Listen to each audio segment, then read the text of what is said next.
Assalamualaikum warahmatullahi wabarakatuh. Kabajamtoota fi jaalatamtoota ilmaan Oromoo jirtu alhamdulillah nagaa guutii bakkuma jirtanitti nagaaf rahmanni rabbii isin bira haa jiraatu.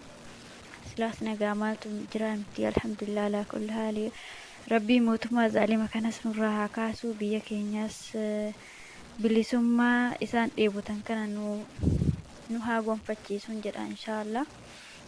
Rabbiin bilisummaa dhiigni meeqa itti dhangala'ee lafeen meeqa itti cabxee manguddoo meeqa itti dhabnee daa'ima meeqa itti dhabnee akkasuma hayyuu meeqa nama wanti Oromoo ta'ee itti hin dhumin hin jiru jechuudha. Beekarraa wallaalarraa xiqqarraa guddarraa hayyootarraa ustaazotarraa wanti nu ittiin dhabin hin jiru alhamdulillah alaa kulli haali.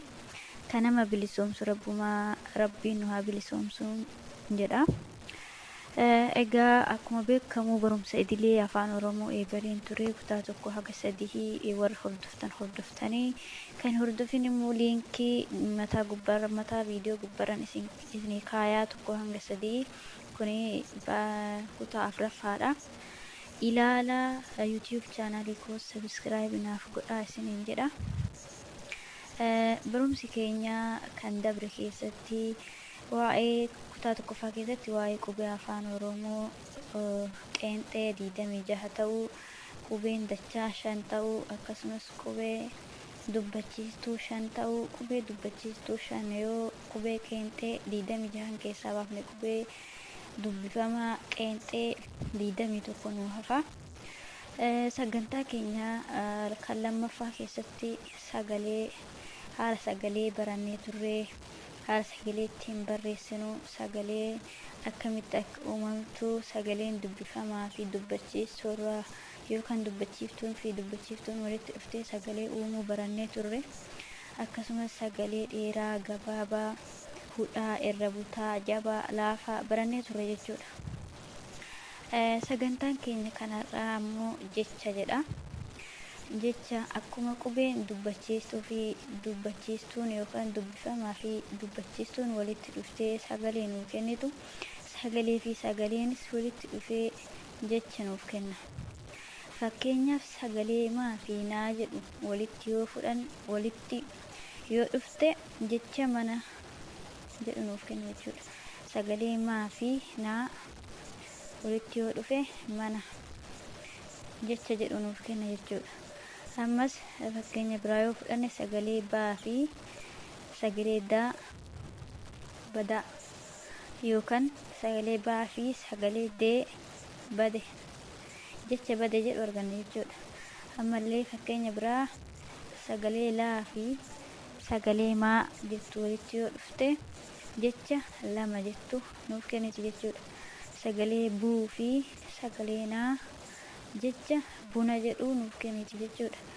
Sagalee ii yookaan dubbachiiftuu ii fi sagalee jaa walitti yoo dhufte jecha ija jettu nuuf kenniti jechuudha.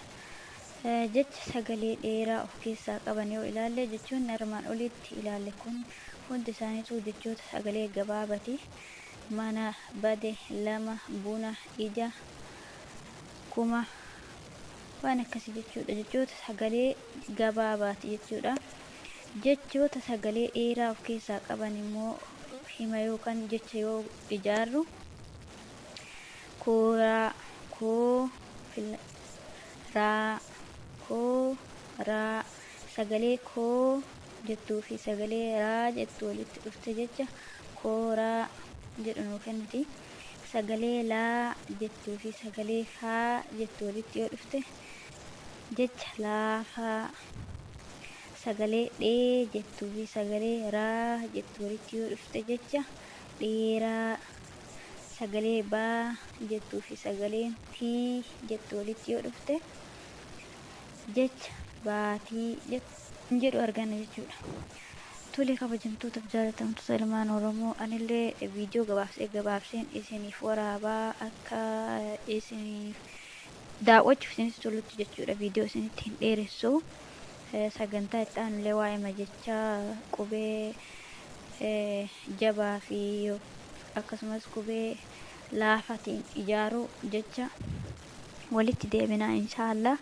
Video kana ilaalaatii malee koo subscribe naaf godhaa. Silaa guyyumaan subscribe naaf godhaa jedheetumaan isin kadhadha. Video qofa ilaaltaniitumaan irraa bayaa jirtu. Hundumaafuu ammallee yeroo deebi'een isinitti himaa subscribe naaf godhaa. Wal jajjabeessuun gaariidha. Walitti cakkanuun bu'aan qabu. Akkasii isiniin jedhaa. Hasaas isinitti dheeressee nagaa keessanaaf jiraadha. Assalamu alaikum warahmatullahi wabarakatuh.